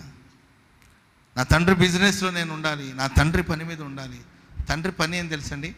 ఆత్మల్ని రక్షించాలి. పొలం అనగా సంఘంలో మన పని చేయాలి, సంఘక్షేమమే ప్రాణమని భావించాలి. ఇవన్నీ కూడా ఆ కుమారులో ఉన్న పాజిటివ్. ఇవన్నీ కూడా మనం నేర్చుకుందాం. Praise the lord. ఒకటి, తండ్రిని ఇబ్బంది పెట్టలేదండి ఆస్తి కోసం. రెండోదిగా తండ్రి సహవాసంలోనే నిలిచి ఉన్నాడు. మూడోదిగా తండ్రినే సేవిస్తూ ఉన్నాడు. కానీ ఆయన గురించి చెప్పాలంటే ఒక్క నెగిటివ్ ఒక్క విషయం, ఇది మనం ఫాలో అవ్వకూడదు. ఈ ఒక మాట చెప్పి నేను ముగించేస్తాను. Praise the lord. లూకాసు వార్త 15:26 చదవండి. దాసులలో ఒకరిని పిలిచి ఇవి ఏమిటని అడుగగా, దాసులలో ఒకరిని పిలిచి ఇది ఏమిటని అడుగగా, ఆ దాసునికి అతనికి నీ తమ్ముడు వచ్చి ఉన్నాడు, అతడు తన యొద్దకు సురక్షితంగా వచ్చినందున నీ తండ్రి క్రొవ్విన దూడను సిద్ధం చేశాను. అయితే అతడు కోపపడి లోపలికి వెళ్ళనొల్లకపోయాను. కనుక అతని తండ్రి వెలుపలికి వచ్చి లోపలికి రమ్మని బ్రతిమాలుకొనెను. అందుకతడు తండ్రితో, నేను సేవించుచున్నాను, నీ ఆజ్ఞను ఎప్పుడైనా మీరలేదు, అయినను నా స్నేహితులతో సంతోషపడినట్లు నీవు నాకెన్నడూ ఒక మేకపిల్లనైనా ఇయ్యలేదు. అయితే నీ ఆస్తిని వేశ్యలతో తినివేసిన ఈ నీ కుమారుడు రాగానే వీని కొరకు నీవు క్రొవ్విన దూడను వధించితివని చెప్పాను. అందుకతడు, కుమారుడా, ఎల్లప్పుడూ నాతో కూడా ఉన్నావు, నావన్నీ నీవి, మనం సంతోషపడి ఆనందించుట యుక్తమే. ఈ నీ తమ్ముడు చనిపోయి తిరిగి బ్రతికెను దొరికినని అతనితో చెప్పాను. అయిపోయిందా? అంతేనా? ఇంతకు వచ్చాడా రాలేదా మనకు తెలియదు. అంటే ఈ పెద్ద కుమారుడిలో మనం ఆలోచించవలసిన ఒక విషయం ఏంటంటే, తన స్వనీతి మీద ఆధారపడ్డాడు. నేను నీతిమంతుడిని, నేను భక్తుడిని, నేను నిన్ను సేవిస్తున్నాను, నేను నీ ఫెలోషిప్లో ఉన్నాను, నేను నీ కోసం కష్టపడ్డాను, నేను నీ కోసం ప్రయాసపడ్డాను. కానీ ఈ నీ కుమారుడు నీ ఆస్తిని వేశ్యలతో పాడు చేశాడు అని తన నీతి మీద ఆయన ఆధారపడడం, విపరీతమైన కోపానికి చోటు ఇవ్వడం, ప్రక్కన వాళ్ళని చిన్న చూపు చూడడం, పాపుల్ని చిన్న చూపు చూడడం, తప్పిపోయిన వాళ్ళని, మరణించిన వాళ్ళని చూసి చిన్న చూపు చూడడం, వాళ్ళతో పోల్చుకుంటే నా భక్తి గొప్పది అని భావించడం, ఇది అతనిలో ఉన్న అనుభవం. దీన్ని మనం నేర్చుకోకూడదు. స్తోత్రం చెప్పండి అందరు గట్టిగా, చెప్పండి గట్టిగా హల్లెలూయా. అన్న ఈరోజు నాకు ఆరాధనలో అసలు ఆరాధనలాగే లేదన్న. ఏమైందమ్మా? కరెంట్ ఏమైనా పోయిందా? ఆరాధనలు అంటే అయ్యో ఏం చెప్పను పాస్టర్ గారు, ఏదో ఒకటి చెప్పమ్మా, చెప్పడానికి వచ్చాను. అసలు ఈరోజు ఆరాధనలాగే లేదన్న.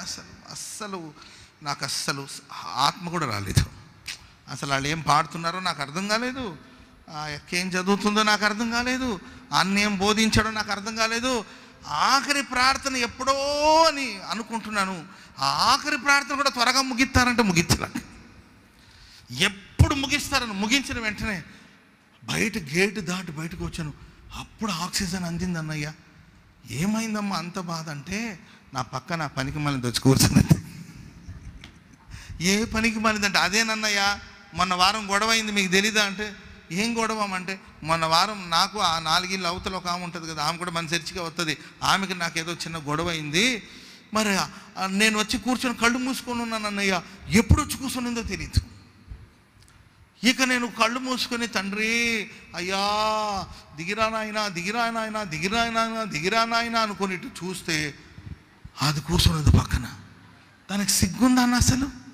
అసలు సిగ్గుందా దానికి? అది వచ్చి నా పక్కన కూర్చోకపోతే మందిరం అంతా ఖాళీగా ఉంది, అటు పోయి కూర్చోవచ్చుగా. లేస్తాదేమో అని చూస్తున్నానన్న, అసలు లేవట్లా. చప్పట్లు కొడుతుంది, నవ్వుతుంది, ఆనందిస్తుంది, ఆరాధిస్తుంది, రెఫరెన్స్లు చెప్తుంటే మొత్తం చదువుతుంది, రాస్తుంది. దాని చదివి ఎంత అన్నయ్య నీకు తెలుసా అంటే, తెలీదమ్మా, అడిగి కనుక్కొని చెప్తాను. అది 3వ క్లాస్ కూడా చదువులా, దానికి అవసరమన్నా రాసేది. అసలు నాకు ఆరాధనలాగే లేదన్నయ్య ఈరోజు ఎంత. ఈరోజు సాయంత్రం ఏమైనా ఆరాధన ఉందన్నయ్య? ఉంటుంది కదా, ఉంటే సాయంత్రం వస్తా. నాకు ఈరోజు అంటే ఆరాధించడానికి నీకేంటమ్మా ఇబ్బంది అంటే, ఆమెకు నచ్చని మనుషులు, ఆమెకు గిట్టని మనుషులు ఎవరో పక్కన కూర్చుని ఉండిపోయేసరికి ఈమె భక్తి అంతా ఆవిరైపోయింది. ఆడు చనిపోయాడు, తిరిగి వచ్చాడు, ఆత్మీయంగా చనిపోయాడు, తిరిగి వచ్చాడు. వాడు తప్పిపోయాడు, తిరిగి వచ్చాడు. నాన్న చేర్చుకున్నాడు, అది నాన్న ఇష్టం. Praise the lord.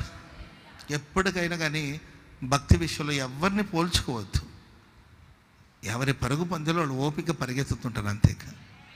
ఆమె చెప్పండి అందరు గట్టిగా హల్లెలూయా. చెప్పండి గట్టిగా హల్లెలూయా. ఇప్పుడు విందుకు పిలిచాడు సీమోన్ అనే వ్యక్తి. సీమోన్ అయినా యేసు ప్రభుని విందుకు పిలిచాడు. పిలిస్తే యూదుల ఆచారం ప్రకారం ఏం చేయాలంటే వచ్చిన వాళ్ళకి ముందు కాళ్ళు కడుక్కోవడానికి నీళ్ళు ఇవ్వాలి. మంచి అలవాటు అది, మనమైనా పాటిస్తే మంచిదే. ముందు రావడానికి కాళ్ళు కడుక్కొని లోపలికి వస్తే మంచిది, మంచి అలవాటే. కరోనా నేర్పింది, కరోనా పోగానే మళ్ళీ కామన్ అయిపోయింది. మనం కూడా కాళ్ళు కడుక్కొని లోపలికి వచ్చేవాళ్ళు, మంచి పద్ధతి అది, మంచి ఆలోచన. యూదులు వచ్చేవాళ్ళందరూ ఎండలో వస్తారు కదండి, కాళ్ళు కడుక్కొని లోపలికి వస్తారు. రావగానే ఒక హగ్ ఇచ్చి ఒక ముద్దు పెడతారు, వాళ్ళకి ప్రేమతో కూడిన ముద్దు పెట్టి ఆహ్వానిస్తారు. ఇవన్నీ చేయలే ఈ మనిషి. యేసు ప్రభు పట్టించుకున్నాడా? పట్టించుకోడు, ఇవన్నీ పట్టించుకోడు ప్రభు. స్తోత్రం చెప్పడానికి గట్టిగా చూడ. ఆమె నాకు వందనాలు చెప్పినట్లే చూడు, చెప్తుందేమో చూస్తా, నాకు చెప్తుందేమో చూస్తున్నాను, అసలు చెప్పదే. చూడు, అసలు చూస్తుంది కానీ చెప్పట్లా వందనాలు. Praise the lord. ఎగ్జాంపుల్ చెప్తున్నాను, ఎవరో ఎవరో ఎవరో అనుకుంటున్నారు. కొంతమంది ఇలా ఉంటారు, నాకు వందనాలు చెప్పలేదు, అసలు నా ముందే వెళ్ళాడు, అసలు నాకు వందనాలు చెప్పలా. Praise the lord. పిలిచినప్పుడు మర్యాద చేసేది లేదా? కనీసం మర్యాద చేయలేదు. కనీసం అబ్రామ్ అండం ఏంటి? అబ్రామ్ గారు అనాలుగా, గారెలు బూర్లు అనకపోతే ఏమని చెప్పండి. ఏంటండి, ఒక వ్యక్తి మనకు రెస్పెక్ట్, మనం ఎదురు చూడాల్సిన అవసరం లేదు. గౌరవించాలనేది ఉంటే వాళ్ళకి గౌరవిస్తారు, అడిగి మన గౌరవాన్ని తెచ్చుకోవాల్సిన అవసరం లేదు. ఒకడు కించపరిచినంత మాత్రం నా ఘనత ఏమి తగ్గిపోదండి. ఒకడు హెచ్చించినంత మాత్రం నేనేమో హెచ్చిపోను, ఒకడు మనల్ని కృంగదీసినంత మాత్రం మనం కృంగిపోం. యేసుప్రభు ఆ ఇంటికి వెళ్ళాడు, కనీసం కాళ్ళు కడుక్కోవడం నీళ్ళు. మరి ఎందుకు పిలిచినట్టు అంటే ఈయన ఒక పరిసయుడు, నేను ఆయనకి రెస్పెక్ట్ ఇవ్వడం ఏంటి, వస్తాడులే, వచ్చి కూర్చొని తింటాడులే అని చెప్పుకొని అలా అనుకుంటూ ఉన్నాడు ఆయన. అంతలోపల ఈ పాపాత్మురాని స్త్రీకి యేసుప్రభు ఒకడు ఉన్నాడని తెలియగానే ఆ అమ్మాయి పరిగెత్తుకుంటూ వచ్చి ఆయన కాళ్ళ మీద పడి ఏడుస్తూ ఉంది. వెనక తట్టు నిలబడి ఆయన కూర్చొని ఉంటే తన కన్నీళ్లతో ఆయన పాదాలను తడుపుతుందండి. తన తల వెంట్రుకలతో ఆయన పాదాలని తుడుస్తుంది. మానక ఆయన పాదాలకు ముద్దు పెట్టుకుంటుంది. స్తోత్రం చెప్పండి అందరు గట్టిగా. ఇప్పటివరకు యేసుప్రభు ఏం అడగల, నీవు నా కాళ్ళు కడిగావా, నీవు నాకు ముద్దు పెట్టావా, ఇవన్నీ అడిగాడండి, ఏమీ అడగల. ఈయన మనసులో అనుకుంటున్నాడు, చూసావా ఈయన ఒక ప్రవక్త కదా, భక్తుడు కదా, భక్తుడికి ఆ మాత్రం తెలీదా? Praise the lord. Abram Pasha గారికి ఆ మాత్రం తెలీదా? ఆ పీటర్ పాష గారికి ఆ మాత్రం తెలీదా? ఆ సంఘ పెద్దలు ఉన్నారు కదా, యూనిఫామ్ వేసి ఆ మాత్రం తెలీదా? Praise the lord. ఈ సారోన్ సిస్టర్ గారికి ఆ మాత్రం తెలీదా అంటుంటారు కదా, ఆ మాత్రం తెలీదా? ప్రవక్తలు కదా వీళ్ళు, సేవకులు కదా, ఆ మాత్రం తెలీదా? ఆమె ఒక పాపాత్మురాలు, ఆమె వచ్చి ముట్టుకుంటుంటే ఆ మాత్రం తెలీదా అని మనసులో, ఈయన ప్రవక్తే కదా, ప్రవక్త అయితే గుర్తుపట్టాలి కదా అంటుంటే, ఇదిగో సీమోను, హలో బ్రదర్ సీమోన్, నిన్నే నేను ఇంటికి వచ్చాను, నీవు నాకు కాళ్ళు కడుక్కోడానికి నీళ్ళు ఇచ్చావా? ఇవ్వలేదు. నీవు నన్ను ముద్దు పెట్టుకున్నావా? ముద్దు పెట్టుకున్నా. కానీ ఈమె నేను వచ్చినప్పుడు నుండి ఆమె కన్నీళ్లతో నా పాదాలని తడుపుతూనే ఉంది. తన తల వెంట్రుకలతో నా పాదాలు తుడిచింది, మానక నా పాదాలకి ముద్దు పెట్టుకుంటుంది. ఈమె విస్తారంగా ప్రేమించింది కనుక ఈమె విస్తారమైన పాపములు క్షమించబడి ఉంది. స్తోత్రం చెప్పండి అందరూ గట్టిగా గట్టిగా హల్లెలూయా. ఎవరిని కించపరచొద్దు, ఎవరిని హీనపరచొద్దు, ఎవరిని చిన్న చూపు చూడదు. నువ్వు నీతిమంతుడైతే మంచిదే, నువ్వు భక్తుడైతే మంచివాడివే, మంచిగా బ్రతకండి, అంతేగాని ఎవరిని చిన్నపు చూడడం, పాపలను చూసి అసహించుకోవడం, రోగులను చూసి అసహించుకోవడం, వాళ్ళకన్నా నేను గొప్పవాడిని, వాళ్ళకన్నా నేను భక్తుడిని, ఇలాంటి ఆలోచన మనకు వద్దు. ఆమేన్. Praise the lord.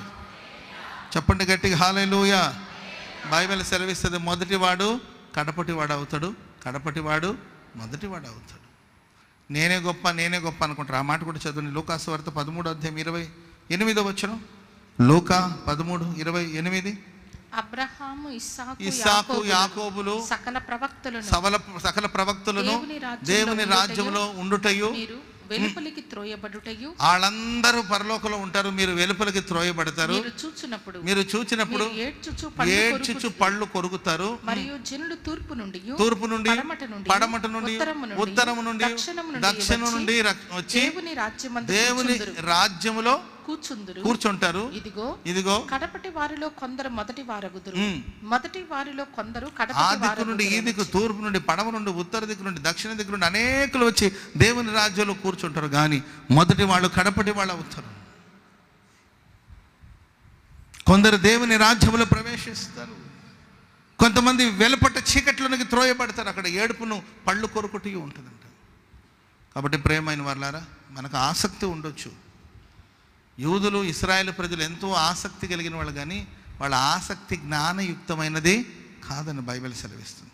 ఆసక్తి ఉంటుంది కొందరికి, పరిశుద్ధులే, భక్తులే. అంత మాత్రానికి ఇతరులు మనం చిన్నచూపు చూడకూడదు. నీవు మంచివాడివే, తండ్రితో ఎంతో సన్నిహితంగా ఉండేవాడివే, తండ్రి సహవాసులు ఉన్నవాడివే, తండ్రిని ప్రేమించిన వాడివే, తండ్రి సేవ చేస్తున్నవాడివే, తండ్రిని సేవిస్తున్నవాడివే. కానీ నీ తమ్ముడిని నువ్వు ప్రేమించలేకపోతున్నావు. Praise the lord. ఇంకొక విషయం చెప్పనండి. చిన్న కుమారుడితో వాళ్ళ నాన్న మాట్లాడా? చిన్న కుమారుడితో వాళ్ళ నాన్న మాట్లాడలేదా? తప్పిపోయిన కుమారుడితో వాళ్ళ నాన్న మాకేం తెలుసు పాస్టర్ గారు అంటే, బైబిల్ చదివితే తెలుస్తుంది. మాట్లాడా? రారా నాన్న కన్నా రారా అన్నాడా? ఏమీ మాట్లాడలేవాడు. తప్పు చేశాడు. తప్పు చేసిన శిక్ష ఉంటుంది. మౌనానికి మించిన శిక్ష ఇంకేముందండి చెప్పండి. Praise the Lord. మేమైనా తప్పితాలు చేసినప్పుడు యేసన్న గారు వెంటనే గద్దించిన ఒక ఎత్తు అయితే, మాట్లాడిన అంతేక ఆ మౌనమే మమ్మను చంపేస్తుంది. అంతేక ఆయన మౌనంగా ఉంటేనే తట్టుకోలేము. Praise the Lord. హల్లెలూయా. మాట్లాడాడు వాళ్ళ నాన్న. పని వాళ్ళని పిలిచి, ఏరా బాబు ఈయన స్నానం చేయించండి, ఆ డ్రెస్ ఉంది కదా అది ఇతనికి తొడిగించండి, నా కుమారుడికి తప్పిపోయాడు తిరిగి వచ్చాడు, ఇతనికి మంచి వస్త్రాన్ని తొడిగించండి, ఆ ఉంగరం ఉంది కదా ఆ ఉంగరం ఇతని వేళ్ళకి పెట్టండి, ఆ చెప్పులు ఉన్నాయి కదా తీసుకొచ్చి ఇతనికి తొడిగించండి. Praise the lord. ఈరోజు మన ఇంట్లో ఫంక్షన్, ఈరోజు మన ఇంట్లో ఫెస్టివల్, ఈరోజు మన ఇంట్లో పండుగ. క్రొవ్విన దూడను వధించండి, రిలేటివ్స్ అందరిని పిలిపించండి, బంధువులందరినీ పిలిపించండి, వాయిద్యాలు వాయించే వాళ్ళని పిలిపించండి, సంగీత నాదాలతో దేవుని నామాన్ని మహిమపరద్దాం. తప్పిపోయిన ఈ నా కుమారుడు తిరిగి వచ్చాడు. పని వాళ్ళకి చెప్పాడే తప్ప ఆ చిన్న కుమారుడు, నా చిన్నోడా ఎక్కడికి పోయావురా నువ్వు, అరే నాన్న నీకు గుర్తుకు రాలేదురా, ఏం మాట్లాడలా. చిన్న కుమారుడితో ఏం మాట్లాడలా. కానీ పెద్ద కుమారుడు వచ్చాడు, బయట ఉన్నాడని తెలియగానే లోపల ఉన్న తండ్రి వెలుపలికి వెళ్ళి బయట ఉన్నవాడిని లోపలికి రమ్మని పిలుస్తున్నాడు. ఆమెను చెప్పండి అందరు గట్టిగా హల్లెలూయా. కానీ పెద్ద కుమారుడుకున్న స్వభావం ఏం చెప్పనండి, నేను నా స్వనీతి మీద ఆధారపడే బ్రతుకు, నేను స్ట్రిక్ట్గా ఉన్నాను, నేను స్ట్రిక్ట్ ఏం చేసుకోవడానికి స్ట్రిక్ట్ ఆఫీసర్ చెప్పండి. స్ట్రిక్ట్ ఆఫీసర్లు కొంతమంది మహా స్ట్రిక్ట్, వాళ్ళ నాన్న ఇంటికి వచ్చిన తర్వాత కూడా ఇలాగే ఉంటాడు, ఇంకా ఇట్లాగే ఉంటాడు. ఇంటికి వచ్చిన తర్వాత కొంచెం ఆ పై బట్టను తీసేసి లుంగి కట్టుకొని కొంచెం ప్రశాంతంగా కూర్చొని, ఏమ్మా ఆయన భార్యను పలకరించడం, పిల్లలంతా ఎలా ఉన్నారని పలకరిస్తే మంచిది. ఇంటికి వచ్చిన తర్వాత కూడా ఇట్లాగే ఉంటాడు, అర్థం ఇలాగే ఉంటాడు. నాన్న అని ఆ స్కూల్లో టీచర్స్ దగ్గర ఇట్లా నిలబడాలి, కానీ స్టూడెంట్ ఇక్కడ కూడా నాన్న అంటే ఏమిటి. భార్య అంటది, అయ్యా కొంచెం ప్రేమిస్తే పాడైపోతారు. Praise the Lord. Strict officer పెద్ద కుమారుడు. ఈయన ఏమనుకుంటే తెలుసా, నాలాగే మా నాన్న కూడా ఆలోచించాలి. మా నాన్న కూడా నాలాగా, నాన్న నేను స్ట్రిక్ట్గా ఉన్నాను, నువ్వు కూడా స్ట్రిక్ట్గా ఉండు, నువ్వు లూజ్గా ఉండి ఇంట్లో చేర్చుకుని ఏంది పంచాయతీ అంతా, ఏంది గోలేంది, ఆడేం చేశాడు గుర్తులేదా నీకు, నీ ఆస్తినంత వేషలతో పాడు చేశాడు, ఆడొస్తే విందేంటి. పెద్ద కుమారుడు తండ్రిని తనలాగా మార్చుకోవాలని కోరుకున్నాడు. ఈరోజు చాలామంది పరిశుద్ధులు, నీతిమంతులు, స్వనీతి మీద ఆధారపడేవాళ్ళు అందరూ నాలాగే ఉండాలి. Praise the lord. నీవు ఉంటే ఉండు నాయన, మంచిదే. వారాన్ని నేను 3 రోజులు ఉపవాసం ఉండు, మంచిదేగా. 3 రోజులు కాకపోతే ఇంకో 3 రోజులు పెంచుకో, 6 రోజులు ఉండు, ఆదివారం తిను, సంతోషమే కదా. నేను 3 రోజులు ఉన్నాను, మీరు కూడా 3 రోజులు. నీ భక్తి అది, నీ ఉండు. ఉండలేని వాళ్ళని ఎందుకు నువ్వు ఇబ్బంది పడతావు. వాళ్ళ నాన్న కూడా బయటికి పిలిపించి బయటికి రప్పించి, నాన్న నువ్వు స్ట్రెట్గా ఇడే కూర్చో, నువ్వు పోవద్దు లోపలికి అంటాడు. అరే కాదురా, అందరు బంధువులు, నువ్వు కూర్చో, ఇడే కూర్చో, నేను కావాలా వాడు కావాలా, అది కాదురా నాన్న అంటే. కుమారుడు తండ్రిని కూడా తనలాగా మార్చుకోవాలని కోరుకున్నాడు, కానీ తండ్రి తన కుమారుని తనలాగా మార్చుకోవాలని కోరుకుంటున్నాడు. చెప్పలు కూడా అందరూ గట్టిగా కాదు నా వాడు చనిపోయాడు, మృతి పొందాడు, నేను వాడితో మాట్లాడను కానీ నేను నీతో మాట్లాడుతున్నాను.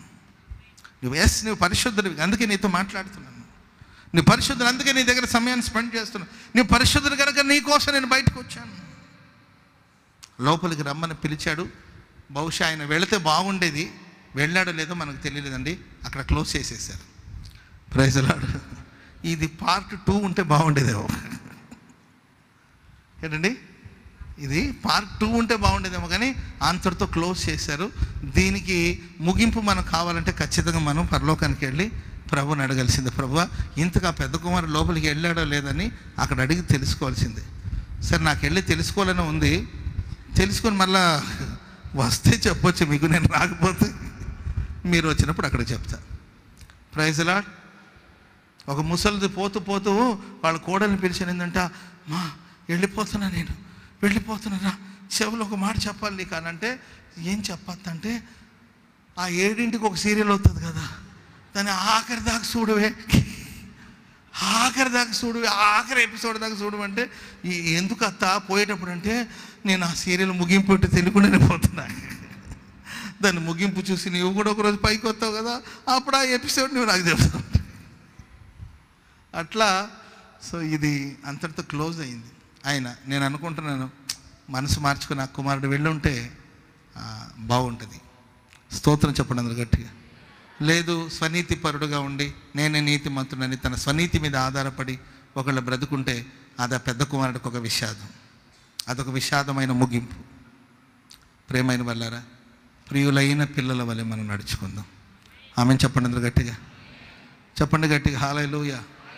తండ్రిని ఇబ్బంది పెట్టొద్దు. ఇటు భూలోకపు తండ్రినే కానీ పరలోకపు తండ్రినే కానీ ఇబ్బంది పెట్టొద్దు. వాళ్ళు ఏది ఇస్తే అది తీసుకోండి. ఆమె ఆశ విషయాలు కూడా వాళ్ళు ఏమి ఇస్తారో అది తీసుకోండి. పోట్లాటం వద్దు. వాళ్ళ మనస్ఫూర్తిగా దీవించి మనకి ఇచ్చిన ఒక పిడికిడి విత్తనమైన అది మన గొప్ప ఆశీర్వాదాన్ని ఇస్తుంది. హక్కు కోసం పోరాడొద్దు. ఆ ప్రేమించి తండ్రి మనకి ఏది ఇస్తాడో అది తీసుకోండి. ఆమె తల్లిదండ్రుల సహవాసంలో ఉండండి. తండ్రితో టైం స్పెండ్ చేయండి. తల్లితో సమయాన్ని గడపండి. పరలోకమందున దేవుని సహవాసంలో ఉండండి. తల్లిదండ్రులకు దూరం కావద్దు. తల్లిదండ్రులను దూరంగా పెట్టాలనుకోవద్దు. తల్లిదండ్రులని క్షోభకు గురి చేయొద్దు. తల్లిదండ్రులని మానసికంగా కృంగిపోయేటట్లు చేయొద్దు. వాళ్ళ సహవాసంలో మీరు ఉండండి. అండ్ తల్లిదండ్రులను సేవించండి. పరలోకమందున తండ్రిని సేవించండి. ఆమె చెప్పండి అందరూ గట్టిగా. దాసుడు దాసుడేనండి, కుమారుడు కుమారుడే. ఆమె మన పరిచర్య ఇంత ప్రగతి పదంలో సాగిపోవడానికి మన దగ్గర ఎవరు పనివాళ్ళు లేరండి, అందరూ పిల్లలే. ఆమె చెప్పండి అందరూ గట్టిగా. ఇక్కడ ఎవరు పనివాళ్ళు, హోసన్నా మినిస్ట్రీస్లో పనివాళ్ళు ఎవ్వరు లేరు. ఇక్కడ ఉన్న వాళ్ళు పనివాళ్ళు ఎవరు లేరండి. ఆల్మోస్ట్ వాళ్ళందరూ మన పిల్లలే. ఏ పరిచర్య చేసేవాళ్ళైనా, బాత్రూమ్ కడిగేదాన్ని మొదలుకొని, ఆ పావురాలకు విత్తనాలు వేసేవాళ్ళు మొదలుకొని, డ్రైవింగ్ చేసేవాళ్ళు మొదలుకొని ఎవరు మినిస్ట్రీస్లో పనివాళ్ళు, హోసన్నా మినిస్ట్రీస్లో పనివాళ్ళు ఎవరు లేరండి. అందరూ దేవుని పిల్లలు, ఈ హోసన్నా కుటుంబానికి చెందినవాళ్ళు, ప్రియులైన పిల్లలు. Praise the Lord. అందుకొరకు దేవుని పోలి నడుచుకుంటున్నారు. వారి అవసరాల అక్కర్లన్నీ పరలోకమందున దేవుడు తీరుస్తూ ఉన్నాడు. ఆమేన్. మంచిది. లేచి నిలబడండి, ఒక చిన్న ప్రార్థన చేసుకుందాం. పరిశుద్ధుడా యేసయ్యా, నీకు స్తోత్రములు. 3వ ఆరాధనని ఆశీర్వాదకరంగా జరిగించారు. ప్రతికూల వాతావరణం ఉన్నప్పటికీ నాయన, నీ ప్రజలు ఎంతో ఆసక్తితో నీ మందిరావరణములోనికి వచ్చి ఉన్నారు. మీ సేవకుని కూడా బలపరిచి మాకందరికి అవసరమైన మాటలు నీవు అనుగ్రహించినందుకై ప్రభువా నీకు స్తోత్రం. యెహోవా ఇల్లు కట్టని ఎడల కట్టువారి ప్రయాస వ్యర్థమని, యెహోవా పట్టణమును కాపాడకపోతే కావలి కాయవారు మేల్కొనెన్నుట వ్యర్థమని, తన ప్రియులు నిద్రించుచుండగా ఆయన వారికి ఇచ్చుచున్నాడని నువ్వు సెలవిచ్చినందుకై నీకు స్తోత్రం. మేము వేకువనే లేచి కష్టార్జితమైన ఆహారం తినుచుండుట కూడా వ్యర్థమని, అయ్యా నీ ప్రియులకు నువ్వు ఇచ్చే దేవుడువని నువ్వు సెలవిచ్చినందుకై నీకు స్తోత్రములు.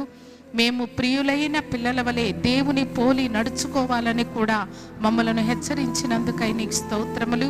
మేము ప్రియులుగా నీకెప్పుడు మార్చబడతామో లేఖనాల్లో నుంచి నువ్వు మాట్లాడినందుకై ప్రభువా నీకు స్తోత్రములు.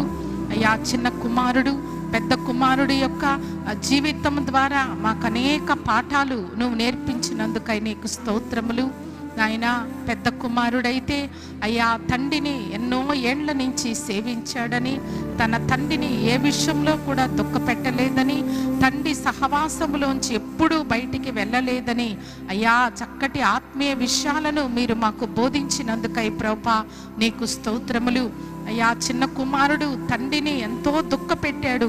తన ఆస్తిలో భాగమిమ్మని అడిగి దూర ప్రయాణం వెళ్ళి దుర్వ్యాపారము చేసి ఆస్తినంతటినీ పాడు చేశాడు నాయన. కానీ పెద్ద కుమారుడైతే తండ్రిని విడిచిపెట్టి వెళ్ళలేదు. తండ్రిని ఎప్పుడు కూడా ఆస్తిలో భాగమిమ్మని తండ్రిని దుఃఖపెట్టలేదు నాయన.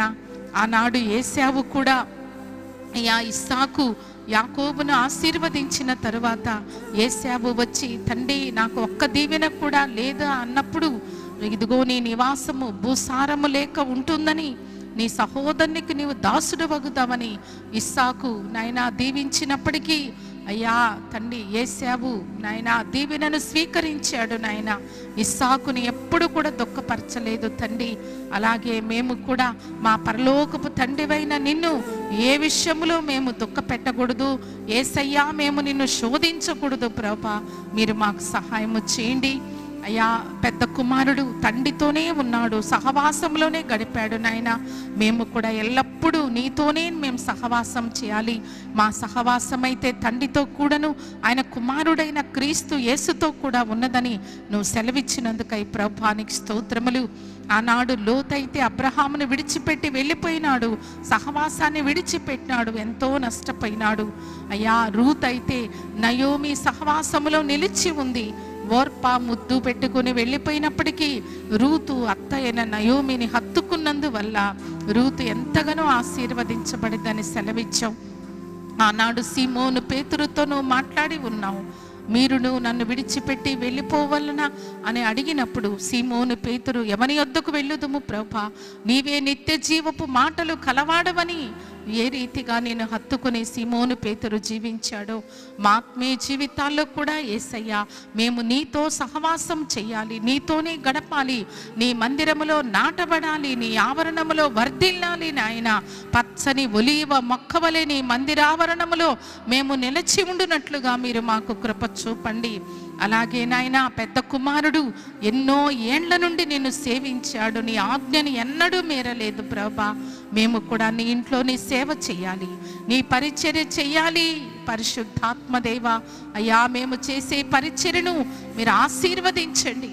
పెద్ద కుమారుడు పొలములోనే కష్టపడినాడు తండ్రి, మేము కూడా ఈ సంఘం అనే పొలములో అయ్యా కష్టపడాలి, పరిచర్య చేయాలి, అనేకులు నీ కొరకు సంపాదించాలి, పానార్పణముగా మేము పోయబడాలి తండ్రి. సజీవ యాగముగా మమ్మల్ని మేము మీకు సమర్పించుకోవాలి. పరిశుద్ధాత్మదేవా మమ్మలను దయతో అంగీకరించమని కూడా మేము ప్రార్థన చేస్తున్నాం. అయితే పెద్ద కుమారుడిలో అయ్యా ఒక తప్పిదం ఉందని కూడా మమ్మలను హెచ్చరించావు. పెద్ద కుమారుడు తన స్వనీతిని స్థాపించాడు నాయన. నిజమే, నేనే నీతిపరుడునని అనుకున్నాడు తండ్రి. ఆనాడు ఇశ్రాయేలీలు కూడా అయ్యా స్వనీతితో జీవించారు. వారి ఆసక్తి జ్ఞానానుసారమైంది కాదని కూడా నువ్వు మమ్మల్ని హెచ్చరించావు. అయ్యా పెద్ద కుమారుడు వలె మేము తండ్రి మా స్వనీతిని మేము తండ్రి వెంట పెట్టుకుని వెళ్ళిపోకూడదు నాయన. మీ రక్తముతో కడగబడి అయ్యా మా స్వనీతిని మేము దూరపరుచుకుని మేము నీతిమంతులమై జీవించుటకు సహాయం చేయండి. తండ్రి అయితే వెలుపలికి వచ్చి కుమారుని బతిమిలాడుకున్నాడు తండ్రి. నిజమే ప్రభా, పెద్ద కుమారుడు మరి నాయన తండ్రికి ఏ రీతిగా విధేయుడై జీవించాడో, లోపాన్ని సరిచేసుకున్నాడో, మా ఆత్మీయ జీవితాల్లో కూడా ఉన్న ప్రతి లోటు పాటుని మేము సరిచేసుకుని పరిశుద్ధులమై తండ్రికి ఇష్టలుముగా ప్రియులైన పిల్లల వలె మేము జీవించున్నట్లుగా మీరు మాకు సహాయము చేయండి. ఏ విషయంలో కూడా యేసయ్యా మాకు పరలోకపు తండ్రివైన మేము నిన్ను దుఃఖపెట్టకూడదని, నీకు అన్ని విషయాల్లో లోబడి ఉండాలని, నీతోనే సహవాసంలో నిలిచి ఉండాలని, నీ ఇంటిలో నిన్ను సేవించాలని నువ్వు మమ్మల్ని హెచ్చరించావు. మాలో ఒక స్వనీతి ఉంటే దూరపరిచి ప్రియులైన పిల్లల వలె అయ్యా మమ్మలను మార్చండి.